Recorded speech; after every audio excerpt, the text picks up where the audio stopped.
Good evening, visitors. Welcome to the Australian War Memorial's Last Post ceremony. My name is Nicola Donnelly, and joining us today from the Royal Australian Navy is Chief Petty Officer Guion Archer. We warmly welcome the family of Trooper Phillip Anslem Madden, whose story will be told shortly. We welcome the veterans who have served, those that are still serving, and the families that love and support them. The live stream of the ceremony is made possible by the Returned and Services League of Australia and the RSL and Services Clubs Association. We welcome members who are watching the broadcast of this ceremony across Australia. During this evening's ceremony, wreaths will be laid at the base of the Pool of Reflection by family and visitors to the memorial. If you are able, please stand in joining singing the National Anthem.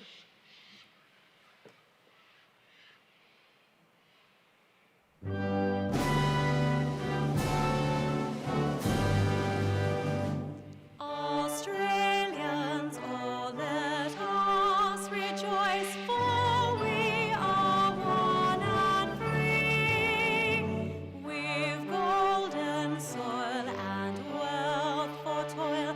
Our home is God by sea.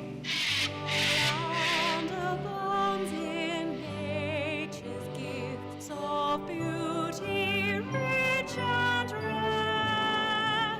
In history's page, let every stage advance Australia fair. In joyful strains, then let us sing, advance Australia fair.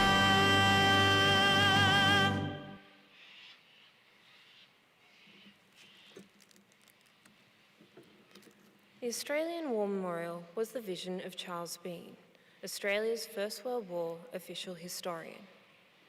Bean landed with the Australian troops on Gallipoli and stayed with them at the front through to the end of the war. The idea of this national memorial and museum came to him at Pozières, France, in the depths of the bloody fighting of 1916. Bean's idea was that this would be a place where families and friends could mourn loved ones buried in faraway places. It would also be a place that could help all Australians understand what these men and women had endured and what they had done for us.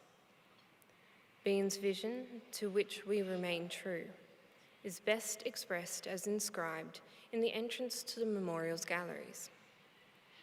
Here is their spirit, in the heart of the land they loved, and here we guard the record which they themselves made.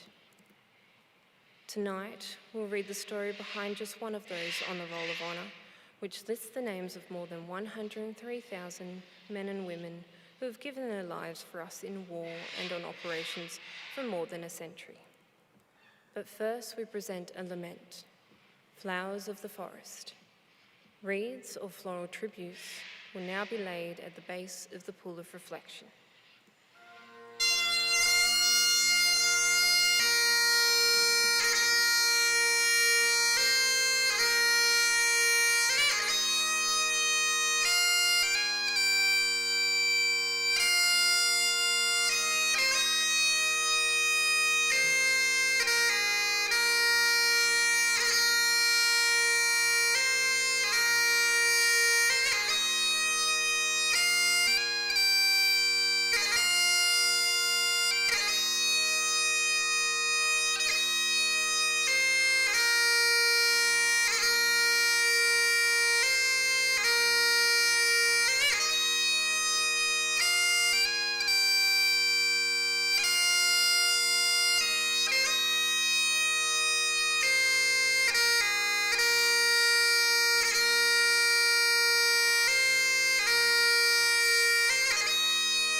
Today we remember and pay tribute to Trooper Phillip Anslem Madden.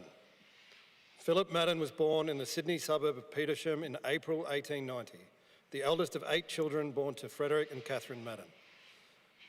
As a child, Phillip attended the District Brothers School in North Sydney before training at a local technical college. After completing his education, he took on an apprenticeship with carpenter E.J. Smeal, which lasted for 5 years, and then continued to work as a carpenter and joiner in the northern Sydney area. He was also an active member of the local militia, spending 3 years in the 1st Australian Infantry Regiment. Phillip Madden enlisted in the Australian Imperial Force on the 15th of September 1915. He was allotted to reinforcements of the 7th Light Horse Regiment with the rank of trooper. After 7 months of initial training, Trooper Phillip Madden departed Sydney in the troop ship Port Macquarie on the 26th of April 1916, bound for Egypt. During the voyage, Madden was temporarily appointed acting corporal. Madden arrived in Egypt in late June and was taken on strength on the 7th Light Horse Regiment at Bir et Mala. Over the next few months, Madden took part in the defence of the Suez Canal from the Ottoman advance across the Sinai Desert, including fighting at the Battle of Romani in early August and attack at Qadir the following day. Madden was admitted to hospital on the 15th of August 1916 with a mild illness. He returned to the regiment the next day and reverted back to his initial rank of trooper. From late August, the 7th Light Horse participated in the advance that followed the Ottomans' flight across the Sinai Desert following their defeat at Romani and Qadir. Madden fell ill again in mid-September and was admitted to the 31st General Hospital suffering from tonsillitis. This time, he remained in the hospital for nearly 2 months recovering before being discharged to the Anzac Rest Camp in Port Said to regain his strength. After a brief stint with the 2nd Light Horse Training Regiment, Madden returned to the 7th Light Horse Regiment at Hassaniya on the 25th of November 1916. The regiment spent late 1916 and early 1917 engaged on patrol work until the British advance into Palestine stalled before the Ottoman bastion of Gaza. It was involved in the 2 abortive battles that attempted to capture Gaza directly in March and April 1917, with Madden emerging unscathed. In late May 1917, Madden was admitted to hospital for a 3rd time, suffering from faintness, headaches, pains in the chest, and a slight cough.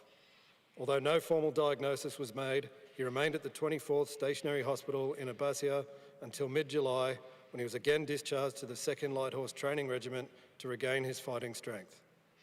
Madden returned to the 7th Light Horse Regiment in early August 1917, just in time for the renewed offensive on Ottoman positions around Gaza. The regiment was involved in the attack on Beersheba on the 31st of October 1918, with a wide outflanking move leading to the crumbling of Ottoman defences at Gaza. Gaza fell in early November 1917, and the Ottoman forces began to retreat out of southern Palestine and into the Jordan Valley. In early November, the 7th Light Horse Regiment provided the advance guard for the Australians to move to a new forward line. During the advance, the regiment came under heavy shell and machine gun fire, which continued throughout the day. During the shelling, Trooper Phillip Anslem Madden was killed in action. He was 27 years old. Madden's remains were buried along with the other men who had been killed during the shelling by Reverend J.B. McDonnell on the north side of a road outside a nearby village. Despite efforts to locate his grave after the end of the war, it was declared to have been lost. Today, Phillip Madden is commemorated on the Jerusalem Memorial in Jerusalem War Cemetery alongside the names of 3,300 Commonwealth servicemen who died during the First World War in operations in Egypt and Palestine and who have no known grave. His name is also listed on the Roll of Honour on my right, among almost 62,000 Australians who died while serving in the First World War. His photograph is displayed today by the Pool of Reflection. This is but one of the many stories of service and sacrifice told here at the Australian War Memorial. We now remember Trooper Phillip Anslem Madden, who gave his life for us, for our freedoms, and in the hope of a better world.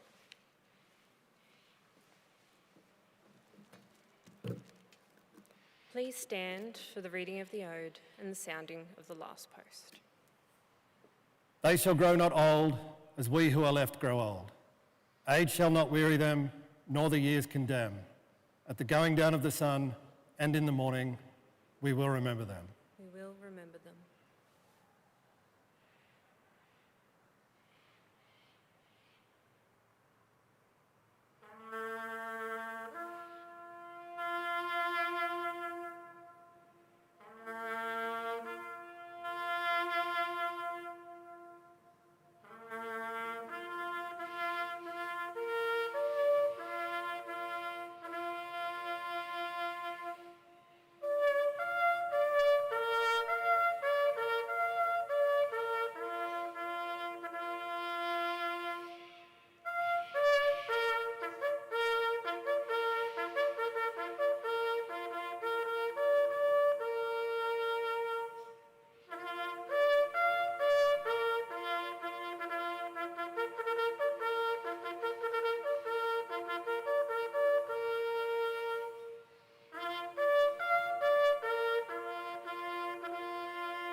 lest we forget. lest we forget.